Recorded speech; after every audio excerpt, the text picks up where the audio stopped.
Crouch. Bind. Set.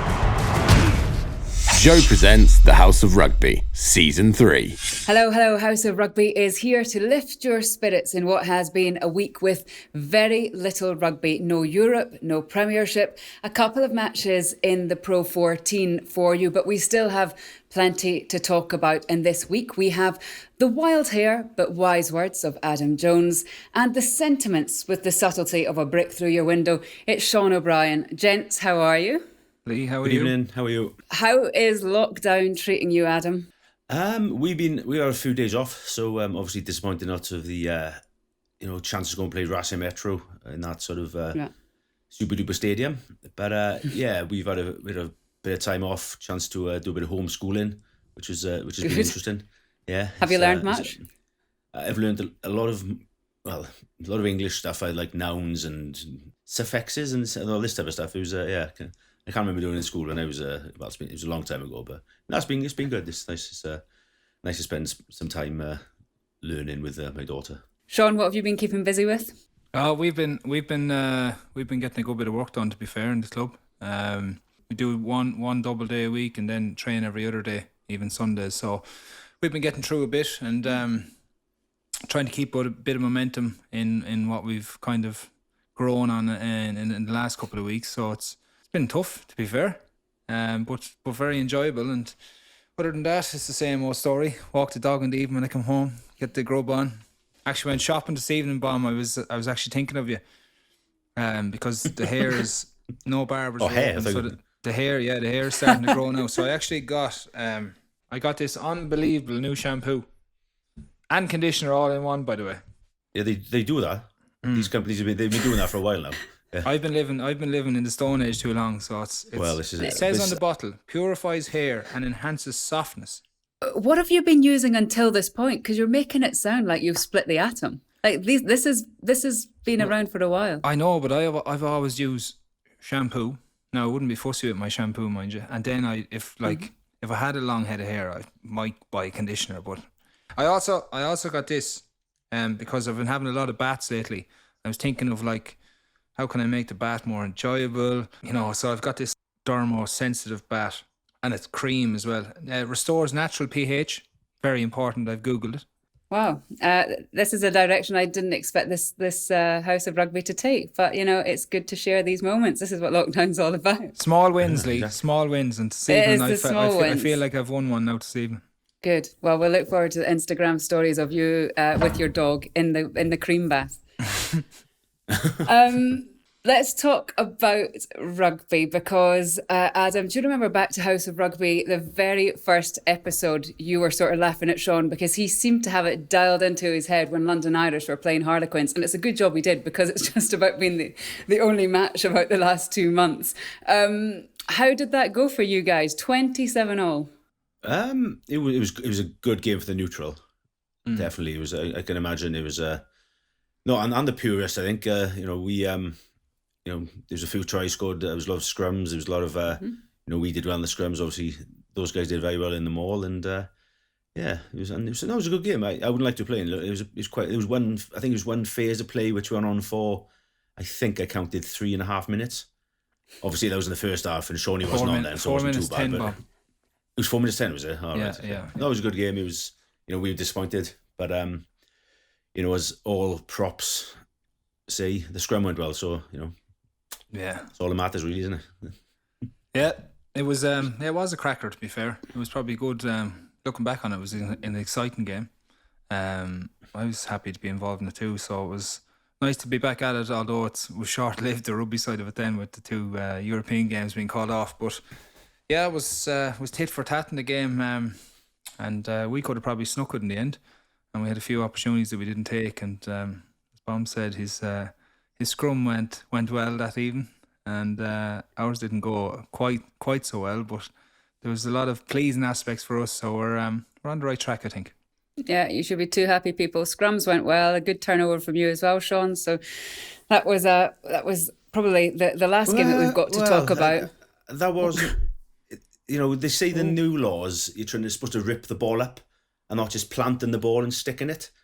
The last penalty, their sub-7, him, he just kind of lay over the ball and it was no upward movement to steal the ball. So I don't know whether it was actually that's actually incorrect. I'll send you the clip later if you want. Send you the clip. Actually, the referee probably should have given it to me 2 or 3 seconds earlier. But anyway.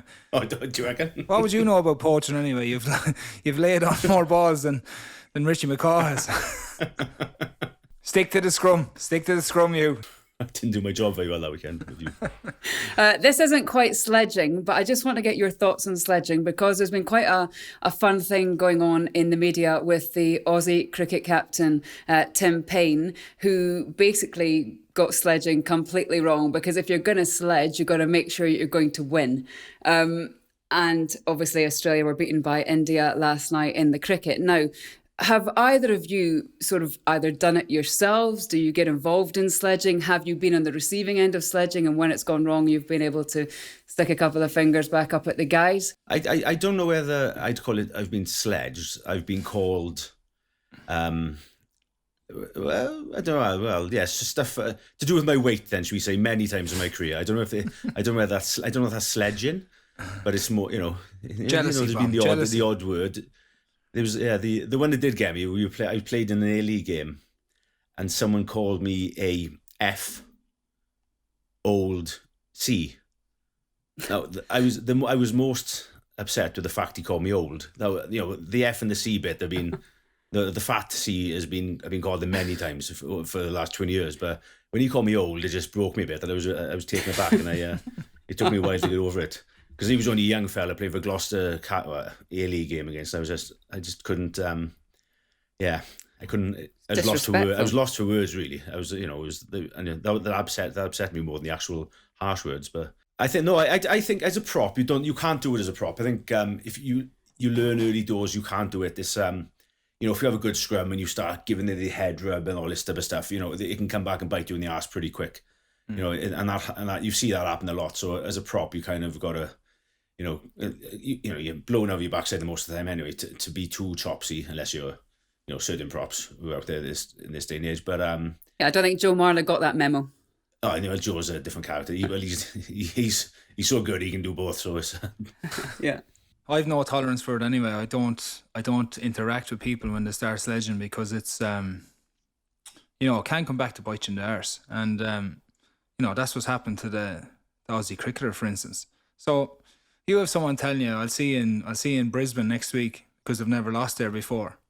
Like, what motivation for the opposition to have that week and say, right, boys, these boys aren't giving us a chance. Like, it does build people up. Like, there is, I remember years ago, early on in Leinster, we were called lady boys, for instance. I know it's not direct, it's not sledging like as in individuals, but it's sledging an environment and sledging, the setup that we had. And I remember we put it up in our changing room and left it there for the year. And it certainly was a motivation, I suppose, to shut these people up, and the perception out there of you at that stage then is can change very easily, especially when you get one over on someone. But individually sledging, I've no real tolerance for it. Like, and the majority of lads that sledge, it comes back to bite them, as I said, at some point in their career. But some of it is funny. It's like Sir Joe Marler, for instance. He just comes out with funny one-liners at times. But he's just that way. But if the scrum is going backwards, or if he's getting folded over on certain days of his career, I'm sure he's not talking as much as he usually is. So like there's a balance there. When things are going right for him, I think he'd be one that actually start talking more. But if things aren't going so well, it's the same as everything. Things aren't going so well for you, I think you'll keep your mouth shut and get on with the job as best you can. But it is quite annoying when you have these players that are constantly at you. But there hasn't been too many of them in my career, to be fair. I think they might pick on lads that they might think to be able to get to. So maybe that's why I haven't been targeted in terms of being sledged anyway. I definitely think it would have been the guys, the main ones, the main sledgers would someone wearing a number 2 on their back, or someone wearing a number 9 on their back. They tend to be the the main, so because scrum halves can't syndrome. Do anything. Yeah, exactly. The scrum halves are so small you can't touch it. Like Peter Stringer, for example, or someone like that. A small little dude, friend. You can't do anything. Yeah. But like at least Mike Phillips would give it that. But at least he'd want to fight you as well, wouldn't he? So He would. Yeah. So it's not like. But He'd tell you he's the best in the world '90s. when he's on the field with you. Yeah, the best player, the best sledger, best looking, the best looking. Yeah, he'd actually openly tell you. I know you you could would. only laugh at him in fairness. All right, let's move on and talk about rugby, because we touched upon the Quins London Irish match, and in actual fact that's the last that we've had, because we're in this strange situation that Europe was cancelled. The Premiership decided not to move forward by a couple of weeks, unlike the top 14. Bath are now the latest team who have had to close their training ground because they've had a COVID outbreak. Seán, it must be really frustrating for you guys just not to get that momentum. You could see how you all came together in the last 20 minutes against Quins. And if you just had a run, things would be much easier for you in that sort of getting to play with each other, against other sides. You'd just have the momentum, wouldn't you? Yeah, there's definitely a bit of that. I think that's why it's these 2 weeks that we have now are kind of structured the way they are with our training, to just try and keep some of that as best we can, and on the weekends have a good blowout as such. But it's it is frustrating for us. It's frustrating for the setup. It's frustrating for everybody. It's difficult as well, because it's hard to get momentum when you're starting like we are. The last few weeks, I think it's how many games have we played now in 7 weeks? Maybe 2, is it? Is that right? Yeah, I think it's like Yeah, 3 games in 2 months or something. Yeah. So it's like it's not a lot of rugby, obviously. So that's what we're there to do, and that's what fans want to see on TV. That's what owners want to see. They want to see us out there doing our thing. So it's it is a bit frustrating at the minute, but it is the kind of climate we're living in. It's and as players, we've kind of adapted to it now, and know like that everything's a little bit uncertain at the minute in terms of. You say that Bath has, closed their grounds now because of an outbreak. Like it can happen at any stage, and it can happen other clubs now going forward. And it's obviously happened to us in the previous few weeks. So we're in a tricky situation, and we're trying to manage it as best we can. Obviously, the whole lot of us. But it certainly is frustrating, and one which we wanted to pass pretty quickly and just get back doing what we love doing. Adam, how much trust is there in the players, or how much do coaches have to keep tabs on the players? You got to give our players a pat on the back. I think ours have been fantastic. Considering, this. Well, I guess we for the majority we've got a hot spot of the virus. In this neck of the woods. So they've been brilliant, and we've you've done it. Obviously, you have the updates and you have the medical staff say but they know, they're all professionals. They're all grown men now. They know, what they can and cannot do. And I got to be honest with you, when we have had any incidents, as in, someone has tested, it's unbelievable to see the people behind the scenes, the amount of detail and the amount of work they go through. The guys who are in the COVID, like the medical and the COVID officers, and the amount of detail they have to go into, like watching the training back, watching any little 5-minute video or whatever, who you've stood next to for however long is the protocol is phenomenal to see. And so I'm sure it's the same in all clubs, but they do an unbelievable job to get people on the field and get the squads going so we can play on Saturdays and Sundays. So they do an unbelievable job, these guys in the clubs. Yeah, well, fingers crossed it's all up and running again in the next couple of weeks, or when it should be. People in England weren't totally starved of rugby. I think everyone looked on at the Ealing Trailfinders Saracens match with interest, and Ealing won. I don't know how much realistically we can look into that.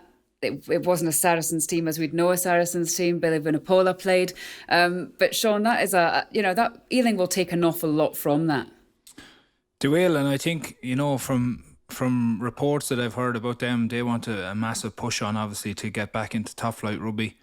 They've a large squad of players, and they've a lot of experience there with that, and they've a big coaching setup as well. So I suppose they would have been licking their lips to play against Saris and just to see where they were as a group. So they would have had probably more motivation than Saris had for that one. And plus they've done a pretty, they've been training a long time now. I know some of the lads that are there, and they've done a massive pre-season, very, very long and tough pre-season. So you know, I can only imagine that they were just licking their lips to play a game, and no better to come up against Sarries in that first one to get the hit out. So, yeah, they scraped it in the end, and it was probably a nice feeling for them to be sitting around afterwards after beating Sarries and looking forward to what lies ahead for them. But I suppose the whole setup, Sarries and Ealing would have been just happy to have a game and get things up and running, really. So what does lie ahead for them? Because we learned this week that there are plans afoot to ring fence the Premiership, probably taking it to 13 teams for next season. So where does that leave Ealing Trailfinders if Saracens go back up? I assuming they're going to push hard for the 14, and they obviously want to back themselves to win now. They've beaten Saracens, so they'll, when the league does start, hopefully in the Championship, it's when soon enough. But as Seán said, it's a great setup there, and it's we've been up and training against them a fair bit a couple of years ago, and because connections with Alex Codlin, and it's they're obviously pushing hard for it, and I don't know what's fair. Do you make it a 14 team league if they go up and they're competitive with Saracens, and then ring fence it, or obviously it's hard to get relegation and stuff this year and whatnot, but I don't really know. But for me, it's they deserve a crack. Obviously Saracens are going to be favourites to go back up, but if they want to make it a 14 team Premiership, then and give Ealing a crack for it and see how they go, then I think they got to do it, because they're ticking all the right boxes around it. Yeah, Seán, this is a decision that needs to be made quickly, though, isn't it? Because you can't let it sort of play into the hands of Saracens just because they're there. Ealing will want to know now what the situation is. Yeah, 100%. And I think the fact that if it is ring fence as well, it'll be brilliant for certain clubs. It'll be brilliant for, I think, in the short term for investors that want to get involved in rugby in the Premiership. So I think definitely, again, going back to Ealing's situation and what they want to do and get into the Premiership, of course they're going to fight tooth and nail to get back in, and so it is difficult if they ring fence it now, and let's say just one team comes up, they're stuck there, they're stuck in the Championship then for the foreseeable until things change, and do they want to do that? You can be guaranteed they don't. So it is. The other option is, obviously, as Bom said, is put 14 teams into it, and then close it off, and give everyone a crack then, and see where we go in the next couple of seasons. But it's a funny one. I think it'll be good. It'll be good for the game. It'll be good for clubs in terms of investment, and I suppose having that security of knowing that no one can go down, and you're not going to lose a fortune, I suppose. And then it's tough on the likes of Ealing, who are really, really want to push and have everything in place to push into the Premiership, and they just might not get there. But time will tell, obviously, and I don't think it'll be soon. I think it'll be I think it'll be prolonged a little bit, the actual decision. So, it'll be an interesting time to see what does happen, because Sarries don't want to. Obviously, if one come up, if Ealing do go ahead and win that, and Sarries don't get up there, don't get back up, they're not going to be happy with staying in the Championship for the foreseeable either. So, it'll be an interesting time. Yeah, it'll be interesting. We've got Jamie George coming up later on, so we can certainly ask if he would fancy another year like the one he's having now, which is minimal rugby, unless there's a cap on offer, as we said to him a couple of weeks ago. Adam, do clubs like yours, do Quins, look at the Championship when they're looking for upcoming players? I mean, obviously you've got your academies, but do you also go and plunder other teams, Game of Thrones style? The Championship's such a hard league, and every week, it's scrum maul, and it's physical, and some big men in there. So if you can't scrum in our league, so we look for, certainly around the prop front five players. There's a lot of good players out there. We signed Craig Trenier, and we signed Jordan Ellis from Ealing leading into this season. So good, two of the best props. Will Goodrich Clark in Irish was with Richmond. I coached him in Richmond for 2 years. Another so scrum. You find a lot of good scrummagers there. So we certainly do have a look into the league every now and again to see if there's any talent out there. And more often than not, there's always certainly what I know, scrum and front five. Then there's a lot of good players in that league. Well, guys, just to move it on for the moment, because last week we were talking about WWE recruiting from both Rugby Union and Rugby League. Were either of you fans of WWE or WWF when you were growing up? I was, WWF. I actually made my daughter watch the Hulk Hogan Ultimate Warrior fight in WrestleMania the other day. So, it was. I think it was 38 minutes long. It was. So she was. Didn't quite. Well, she enjoys it because she did. Yeah, I think she was a little bit scared by the guy with the tassels and the paint on his face, but not the big blonde bald guy with the moustache. But she was. I used to love it. It was. We never had Sky as a kid, so I had to get my uncle to tape it from Sky. So it was always a weekly trip up to his house to get the matches. So all that Macho Man, Randy Savage, these guys. It was a great time. I used to love it. It was dangerous at home, so it was with us watching WWF. I have two brothers and two sisters, and they all got a few wrestling moves thrown at them at some stage. But I remember Bret Hitman Hart and who else? Stone Cold Steve Austin. They were probably my two favourite wrestlers, and The Rock in the last, I don't know, however long. But I used to remember Bret Hitman Hart. He used to wear pink spandex. But he was unbelievable. He was an unbelievable wrestler. He made a few appearances, I think, a couple of years ago. I remember watching wrestling one day somehow. But and the Royal Rumble as well. Used to love watching that. The good news is that we have somebody who actually now does this for a living. He made the move from Rugby League to WWE. It's Luke Menzies, aka Ridge Holland. Luke, thanks very much for joining us. Thanks for your time. How are you? I'm very well, thank you. Thanks for having me. We've got a couple of WWE, WWF connoisseurs, it seems, as well. They're going to love chatting to you. How on earth did you make the transition? How did you find WWE? I'd always been a fan from a young boy, I think I heard Seán talk before about Stone Cold Steve Austin. He was my guy. I had the blue jeans, I had the Stone Cold t-shirt. I was dropping everybody with a stunner when I was 10 years old. There were beds broken in my house. So I'd always been a fan. But then being from a working class town, my dad played rugby, so he pushed me in that direction. And fortunately, I was good enough to make a living, but I tore my quad playing for Salford, and they let me go while I was on my honeymoon. So I'm like, okay. Lovely. Yeah, nice. Yeah, so, that was pretty sound of them, wasn't it? Yeah. So I was laying in bed in Cancun, and I'd toyed with the idea of starting, looking at wrestling schools before, but it had always been shot down by the boys, why do you want to do that? Obviously it's quite a taboo subject sometimes when you're around the lads. And I saw a tweet from William Regal saying anybody who's looking to get into professional wrestling needs to look up the coaching services of someone called Marty Jones. Now, Marty Jones used to wrestle in the World of Sport days, 7-time mid-heavyweight champion. So I shot him an email, laid in my bed in Cancun. He emailed me straight back. 2 days later, I was at my first wrestling practice. Brilliant. So, was on your honeymoon?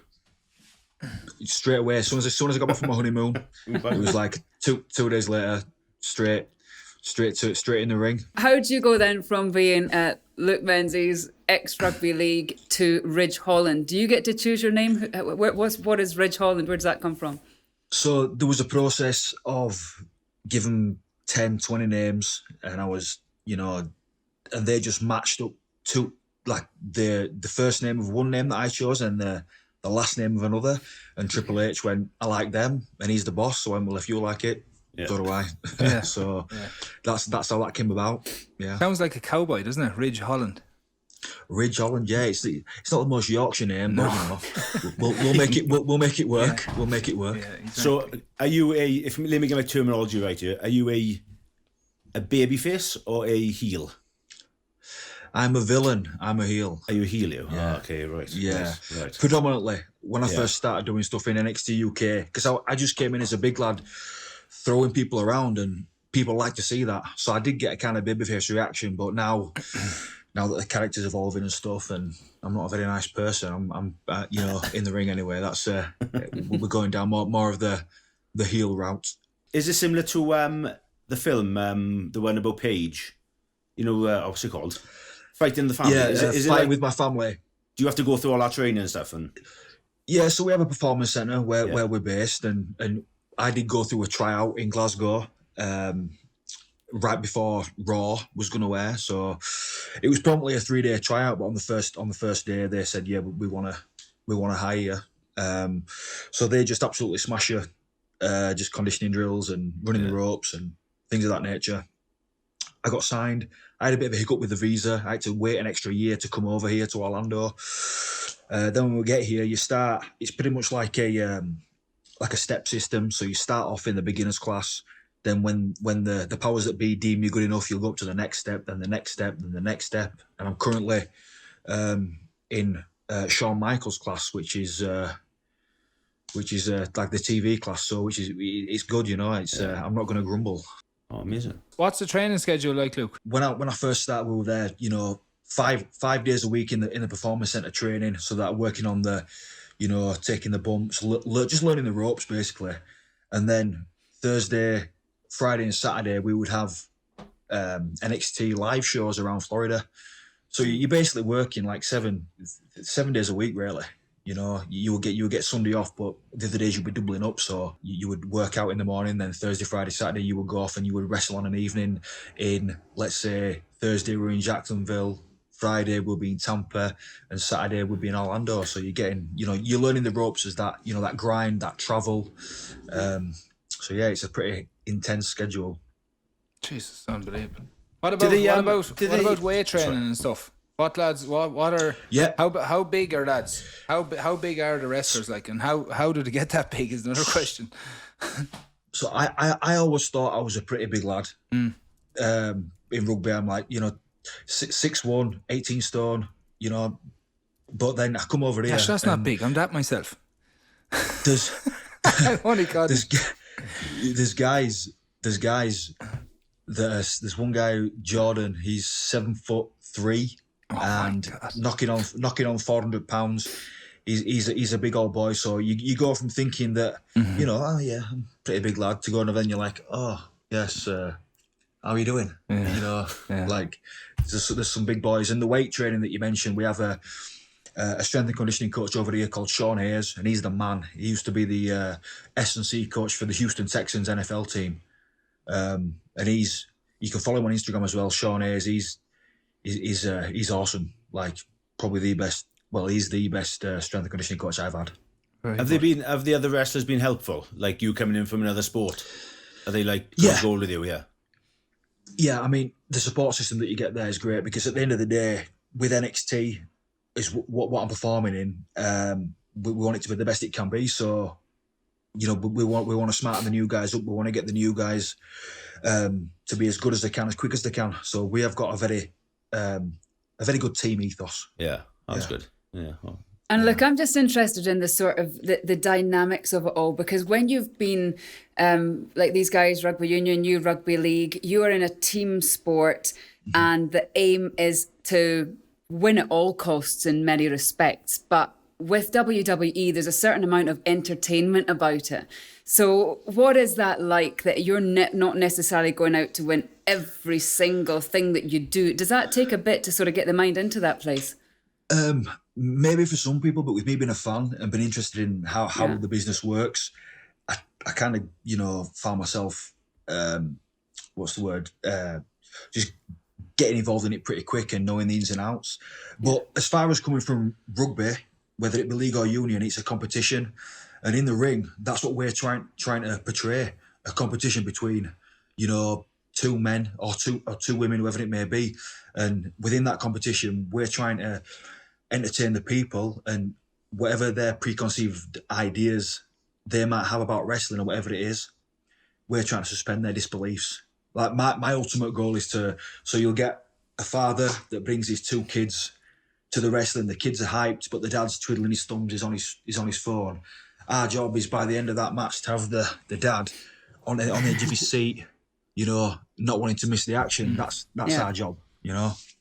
Yeah. And also there is still a level of, danger involved, because when I was doing some research earlier on today, sitting nice, relaxed, having my lunch, I came across probably one of the worst injuries I have ever seen in any sport that I've covered. Oh my goodness, that injury that you got in that live match last year, I think it was horrific. Yeah, it wasn't pretty, just a freak accident. I was outside the ring and my opponent jumped from the ring onto me and I tried to catch him, but my foot wasn't planted right, so I dislocated my left ankle and then at the same time dislocated my right kneecap and ruptured my right patellar tendon. Oh my god! So it's a buy one get one free on injuries there. So yeah, it wasn't pretty. That's horrendous. It was But not pretty. it just goes to show the day. You know, people, they say certain things about what we do, but it hurts and it's tough, and you have to be tough to be in it. Like you see some of the documentaries on it, and what the boys put their bodies through is unbelievable. Just like I watched one on it's an old one. It's on Netflix, and Mankind is talking. Mick Foley's talking in it.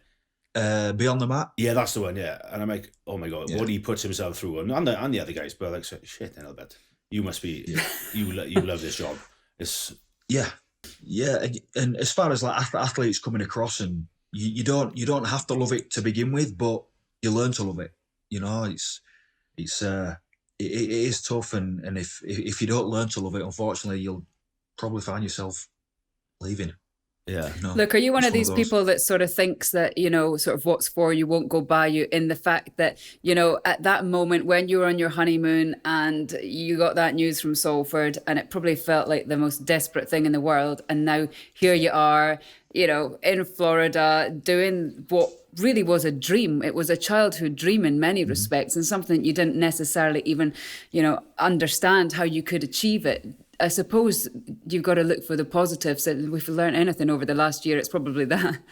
Yeah, I mean, we aren't guaranteed, you know, tomorrow. So it was always a dream, and to do wrestling, I just didn't know how to get into it. Yeah. You know, I'd looked before and inquired at schools, but I just didn't know the right way. And it took me going through, you know, all the ins and outs of what I went through with my rugby career, which made me who I am.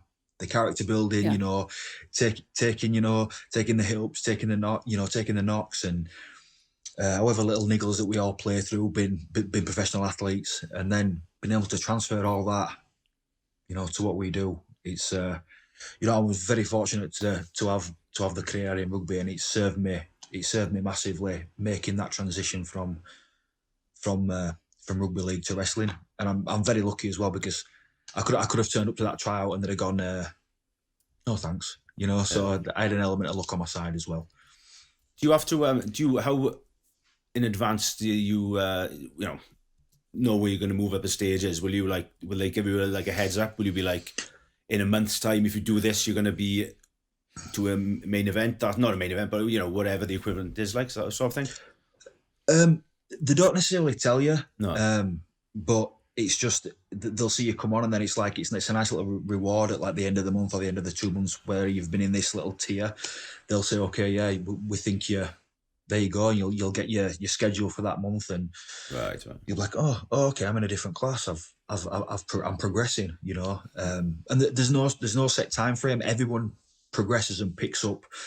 Some people may pick up the physical aspects really quick, but they might not pick up the psychology as quick. Mm-hmm. So it's kind of a mixed bag on how fast different people and different athletes progress. And look, do you understand why WWE are looking at rugby union, rugby league, which is what we're hearing? I mean, I'm sure they're looking at lots of other different sports and just trying to find the supreme ultimate athlete. But do you see a correlation? Because actually, on paper, they're not that similar. No, I mean, they are pretty different, but you look at the mindset of the wrestlers, been in that grind and been you know, having that strength of mind and being strong-willed. That's what rugby players are. You know, we're tough. We put our bodies through the ringer, and there's that team ethos which we have at NXT, which rugby players I think will be drawn to, and I think there's definitely a market there for rugby players of either code to make that transition. It's just being able to, I suppose we all know guys that have charisma around the lads and they tend to be a bit withdrawn outside of that rugby setting. So one of the things I would say is that if you do get an opportunity, any players that do get an opportunity to make that transition, is going with the white belt mentality. Don't be afraid to, you know, make a bit of div of yourself, because it might lead to something that's that's, you know, that's greater down the line. Just don't be afraid to fall flat on your face, basically. Do you have to have like not acting skills, but do you have like a coach and to get you know, obviously, because there's a lot of it. We have promo classes, so we have just different situations. You know, they might stand you in front of everybody and say, right, okay, you got a minute, go. They might not tell you what to talk about. You just got to talk, and that's where you talk about yourself, but you've got to make it as entertaining as possible. That Fight in My Family fascinated me around winning the crowd and winning all the when like the Vince Vaughn character was saying, you know, that it was amazing. I thought it was brilliant. I must have watched it about 15 times with my daughter. It's class. Yeah. It's a great film. It's a great film. Yeah, it is a good film. Some of the things that are, you know, in that film are spot on, and some of them will be embellished a little bit for obviously entertainment purposes. But everything that we have at our disposal at the Performance Centre, you know, you can, if you knuckle down and you've got the right frame of mind, you can't help but you know, the right tools are there for you to succeed in every aspect of this business. It's fantastic, the Performance Centre, when everything hopefully calms down and we get back to some form of normality. I'm hoping that there'll be an invitation there for you guys to come across and see what we do up close and personal. I'd love that. Adam's blown his mind. Just before you go, because I know your time is precious, just what do your friends and family back home think, your ex-teammates think when they see you in this very different guise? First off, when I first started and the rumours got out, I tried to keep it as low-key as possible because I knew that I would just get a lot of flack from the boys. And yeah, I did. But then as I got more successful and moved over here, they were like, when we come over, do you think you can get some tickets? You know, so it kind of flipped. And then family, my dad he's played rugby league all his life. He's a big tough Yorkshireman, used to be a bouncer. So it was kind of a bit of a shock for him to see his son go from one thing that he was so used to go to this other entity which was so alien to him. But he's come round now. He's just happy that I'm happy, and it's an excuse to come out to Florida. You know, what more do you want? You know, it's sun, Disney. You know, everyone's favourite holiday destination. Look, thanks so much for your time. It's great to hear your insight, and congratulations on everything you've achieved. Thank you. Thanks for having me, guys. It's been a pleasure. Cheers, Luke. Fair play, Luke. Well, great to hear the thoughts there of Luke, who is dialed in from Florida. Jamie George has dialed in from somewhere equally exotic. Where are you, Jamie?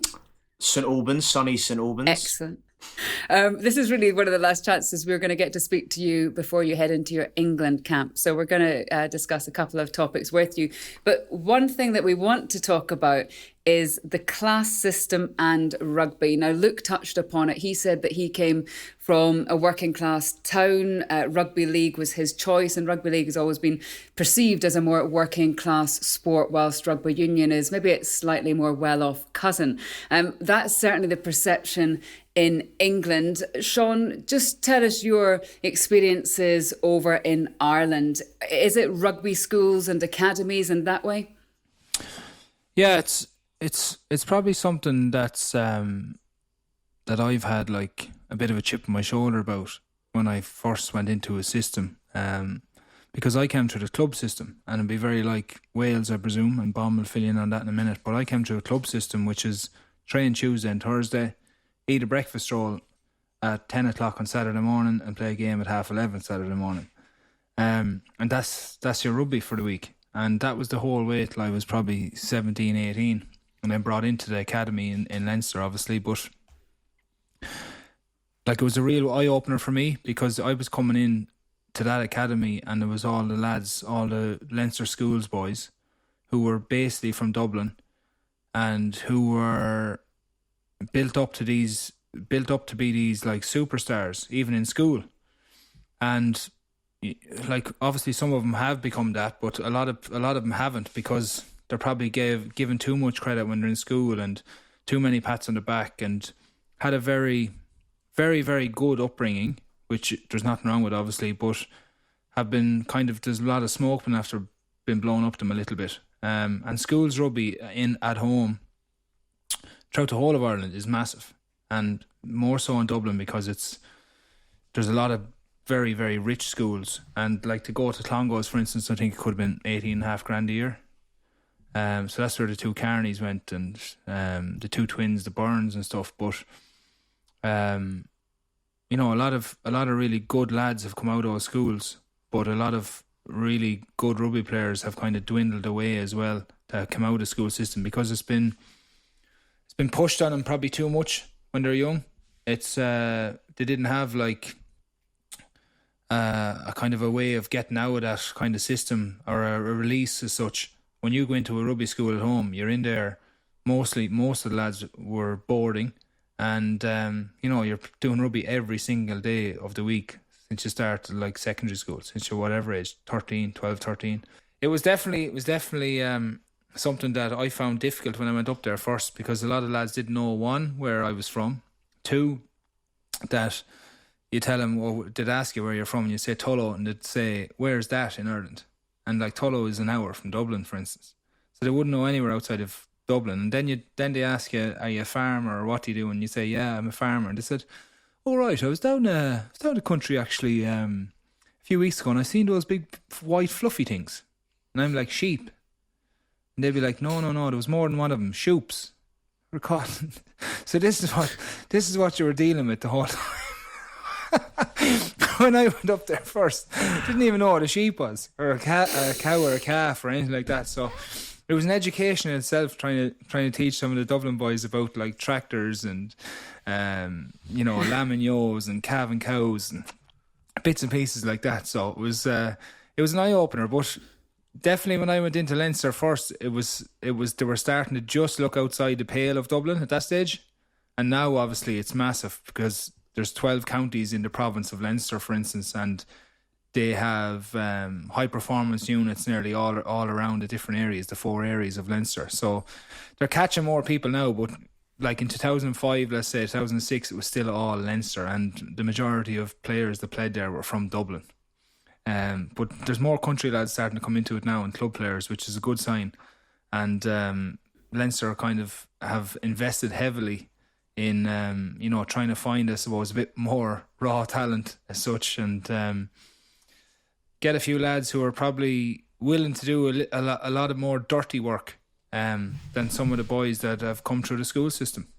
And Adam, I presume it's a little bit different in Wales in that you don't have rugby schools, because surely every school in Wales is a rugby school, just like every bar in Ireland is an Irish bar if you're going out looking for one of them. Rugby is just ingrained into the ethos of Wales, isn't it? I think there's a lot of schools are starting to now. They're putting more of an emphasis on it. Certainly colleges will as well. There's a lot like Coleg Cigar is connected with the Scarlets, and obviously Neath College is Ospreys and this type of thing with around that area. But no, everyone kind of played rugby. You played. There was never really, if you were good at rugby, you kind of just played in the Saturday morning for school, or the first or seconds, and then played youth rugby in the afternoon. Well, there is a lot of numbers dropping now at the moment in Wales. I think over the last sort of 10 years since, you know, I'm sure I'll get corrected in this, but since Cardiff and Swansea have kind of got in the Premiership, and you know, but no, I think when I came up here, I think that was something I found a bit weird, is how all these young kids, you know, play rugby all the time in these schools, but I've come to appreciate this unbelievable, you know, opportunity these boys. So you know, they play. See a kid with us, Sam Riley, and he said, you know, he's training sort of, even when he was sort of 16, 17, training 4 times a week and weights 3 times a week, and you know, in school. It's just it's an amazing opportunity for these young fellas, and then you get, because it's so many of these sort of rugby schools where we're based, you know, we hopefully get the pick of the bunch. And Jamie, did you go to what would be classed as a rugby school? Yeah, I went to. Why are you laughing? You look really well, sorry. What do you mean you look well? I'm sniggering like how good you look. All right. I went to a private school, yeah. So I don't think we were necessarily like a rugby school though. It was just like quite a good sports school, but yeah, it wasn't necessarily all rugby, to be honest. How much?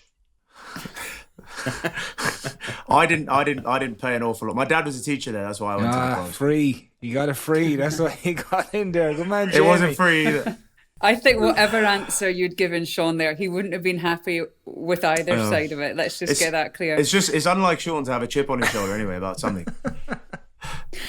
Do you see, when you look round, Jamie, your teammates, a lot of them would have come through perceived rugby schools, or not perceived, but we call them that, but they are more than that. There is education as well, not just rugby.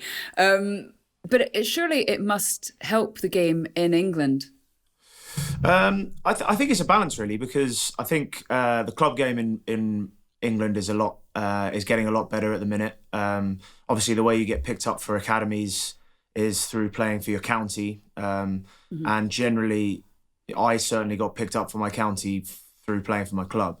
So school rugby is brilliant, and there are a lot of big schools. I think it's quite an old school perception that all the private schools are really good at rugby, no state schools play rugby anymore. That's not really the case, but I think the way that you progress through the system is certainly through playing club rugby, and then maybe your school takes over once you're sort of in the system. And yeah, I guess school-wise, it's a real mix, especially in the England team at the minute. I think there's probably, half the guys, especially at the start of their school career, I think a lot of people in England certainly get scholarships and the like to the big rugby schools, or however you say it, at 16. But the majority of them sort of started playing their rugby for clubs and went to a state school. Yeah, it's very different in Scotland as well. It's probably a little bit more, Adam, like in Wales, that if you're from Glasgow, you're competing against, it's a football city, really. Whereas Edinburgh has those schools. If you come from the borders, there is no football, there's only rugby, which is ironic when you think that there is actually no professional team in the borders and all those players actually have to move to Edinburgh or Glasgow. But Seán, I suppose, is your point that if a lot of these players who have come through the school system and things, because they don't need it, maybe because they come from more wealthy backgrounds, they don't have that hunger, they don't need it, so therefore they don't need to succeed? There's definitely an element of that from what I've seen in my own experiences. I've seen cracking players who can turn it on when they want, but they didn't want it enough, and they just drifted out of the system as such. But surely that's a massive stereotype, though, isn't it? Yeah, but I'm saying there's certain amount of players that have done that. Yeah, but you can't say generally everyone that goes to a rugby school is not hard work. No, 100%. It's the same. It's the same with youths. But from my experience, going into the Leinster setup, I was thinking about this actually today.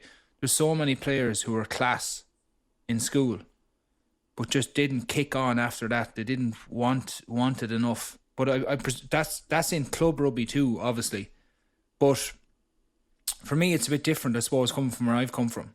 Everyone wants, it's such a tight-knit community, it's such a small club that everyone actually tries really, really hard.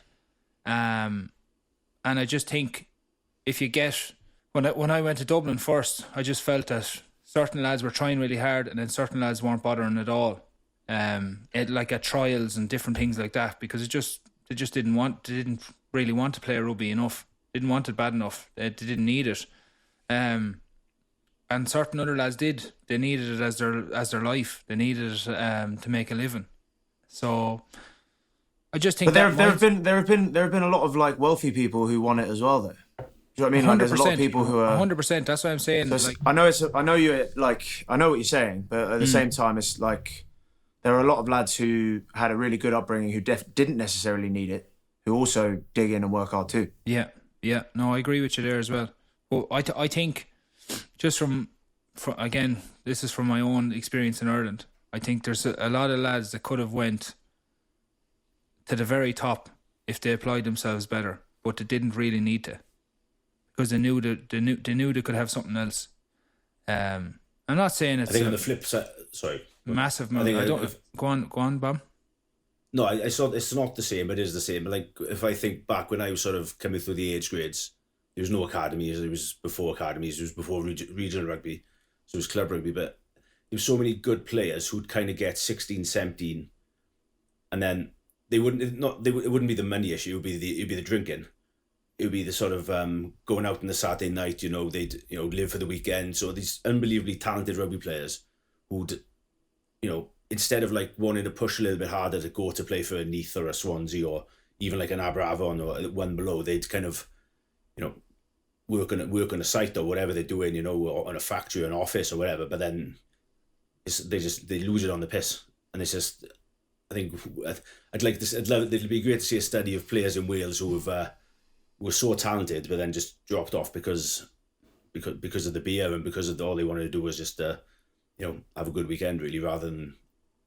But there wasn't a career then, which is another thing. There wasn't professional rugby then as much, and it wasn't something to be made as much. I think that's the benefit. That's the benefit of academies, though, isn't it? Like fundamentally, like if you can get into an academy, you're a product of your environment. So they're hopefully going to then show those kids the discipline that's required to be a professional athlete. Do you know what I mean? And then, totally agree. You've either got it or you don't. And then, if you prefer to go down to the pub at the weekend, I don't blame you for that either. Yeah, that's a good point, Jamie. You either got it or you don't. You look at a Johnny Sexton, for instance, went through St. Mary's, but like he worked and worked and worked and worked and outworked everyone to get where he's got to, for instance. Even though he wasn't like top of the pile at school or any of that crack, coming through all the systems, but he outworked everyone. So like he just such a strong mindset.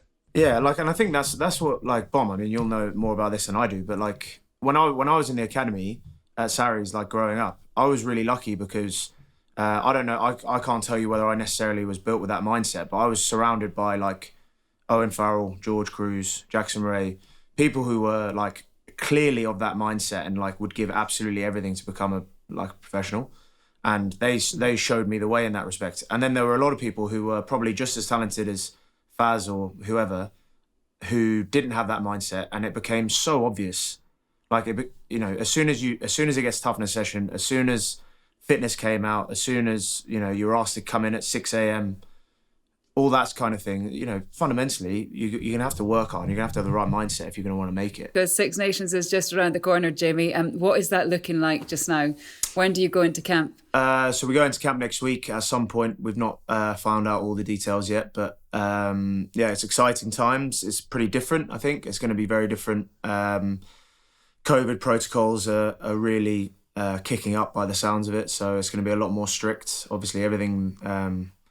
it was the case during the Autumn Internationals, but at the same time, it wasn't too bad. But actually, by the sounds of it, it's going to be pretty strict. So you're pretty much summoned to your room in between training. So we'll see how that goes. Obviously, there's challenges with that, but at the same time, the bigger picture, just really happy to get games on and be playing in the big games. Will you eat as a team in a hall, or will you just like have food in the rooms?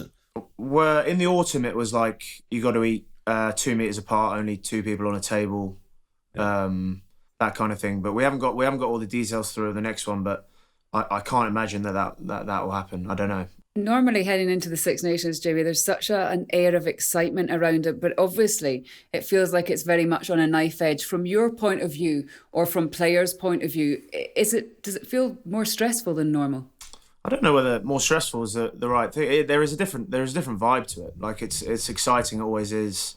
But like this year compared to what it would have been, without COVID, in terms of the atmosphere, everything that happened in the last Six Nations, the fact that it's a Lions year, that Six Nations is always much more intense. And yeah, I guess the element of the unknown is sort of unsettling at times. But I think once the squads are announced and once we get into camp, we're all going to know a lot more. I think decisions around the Lions tours and stuff like that are all going to be made pretty soon. And we'll find out for definite what the Six Nations schedule will look like pretty soon as well. So once all that's done, I think it'll be relatively back to normal. We know that Jason Riles, the assistant coach, hasn't made it back from Australia. So what happens with that role? Who takes on that role? I didn't actually know that. So okay. That's interesting. He's in Australia. Yeah. Well, I guess so. I don't know really. Obviously, he actually came in and he gave us... He's been working with us for a few years now on a consultancy basis, and he's an amazing coach. So we've got a couple of guys who work with us who are based in Australia as well. So a lot of people on Zooms getting carried around in meetings and stuff like that. So he might be doing that. I don't know, but He wasn't there at the start of the autumn campaign anyway, so he'll probably go back to normal service, and Matt Proudfoot will probably have to pick up a bit more of the sort of attack and D stuff, as well as Simon Amell. If you need a hand, Jamie, give us a shout, will you? Yeah, you're not far down the road, are you? Do you think Eddie would like you? I think they'd like to crack in there. Although it's social distance, so not sure. Doesn't sound like much fun, so maybe I'll stay put. Well, you want to hug him? Do you want to hug him? Jamie. Do you want to wrestle He's Eddie the best Jones? hugger I've come across. Genuinely. Jamie? Yeah. Cheers, Shawnee. I appreciate that, mate. Yeah. He's bringing it back. Yeah, I know, yeah. He's pulling up my heartstrings. You smell now, really look good too, by the way. Yeah, I know. Delicious. Considering he started off this programme saying he can't stand sledging or mind games, I'm not sure how compatible you and Eddie Jones are going to be, Sean. We'd make it work. Slightly different coaching news, Jamie. Alex Sanderson has left Saracens for Sale. Is that a bit of a coup for Sale? What kind of a coach are they going to get with him? Oh, like one of the best. He's probably had the biggest influence in my career out of anyone. Like, what an incredible man. I don't know whether you've come across him too much, Bon, but like the character, like he's so passionate. One of the most charismatic blokes you'll ever meet. He's an absolute legend, hilarious. No team meeting for Sale will ever be the same.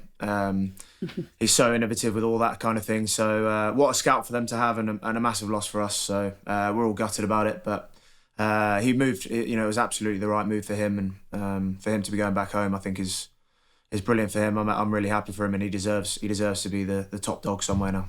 Okay, so just before we go, a couple of points of business. Last week we talked about the referee in France who was lifted up Lion King style by the player who was red carded. A couple of other bizarre things that have happened in the small amount of rugby that we had this weekend.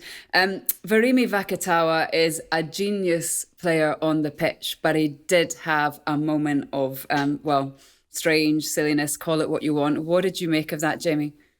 Yeah, that wasn't great. You just, stuff like that's embarrassing, and it'll keep coming back. That'll haunt him for the rest of his time. He was basically behind the post, didn't touch the ball down. The ball got knocked out of his hand, but he was there for what seems now. Hindsight is a wonderful thing, but for a reasonable period of time. Did you see it, Sean? Yeah, I think. Do you know what? I've thought about this actually last year as well. They've had a few instances in racing of stuff like outrageous stuff happening. And in big games as well. So, like, while they play with this, like, unbelievable game at times, they are so loose at other times. And it's cost them a few big games. And, I know that wasn't a massive, wasn't a final or anything for them. But I don't think it's a thing that's driven within the setup, that type of thing. I think they're just let to do whatever they want. So I think that those small bits and pieces that could be tightened up on, it could make the difference on the big days for them. Adam, what words of wisdom would you be saying from your coaching point of view, or would it just be a? Well, I wish they were that loose when they played us before Christmas. We could have done with that. We could have done with them dropping a few balls in, I tell you. The other one that we had this weekend was in the Pro 14 match between Edinburgh and Glasgow. Nick Groom from Edinburgh mistook a passing train's horn for the halftime whistle. He thought it was a klaxon and he kicked the ball out. Glasgow got a penalty, and that was a bit of a momentum shift for the Warriors. He did sort of try and save it a little bit on social media by tweeting ScotRail and asking for their complaints department. But weird things. We don't actually have a klaxon in the Northern Hemisphere, do we, really? That's just that's a moment of, it's a brain fart, really. If Owen Farrell done something like that, like, what would be said to him? So it's... Nothing. No, nothing. Yeah. Nothing, yeah, good job, mate. Go and win us the game, mate. Cheers. Guys, thanks very much for your company. It's been a pleasure. Jamie, good luck. For the next, when we ever get to see you again, because we're not allowed to speak to you when you're in camp, but I am actually at Twickenham for the first two matches, so I will socially distant wave from afar. Send me and Bram a postcard, Jamie, will you? Yeah, mate. All right, yeah, we'll do. Guys, it's been a pleasure, and thank you very much to you for listening, for watching, and we'll be back with more House of Rugby next week. Bye-bye. You've been watching the House of Rugby Season 3 on Joe.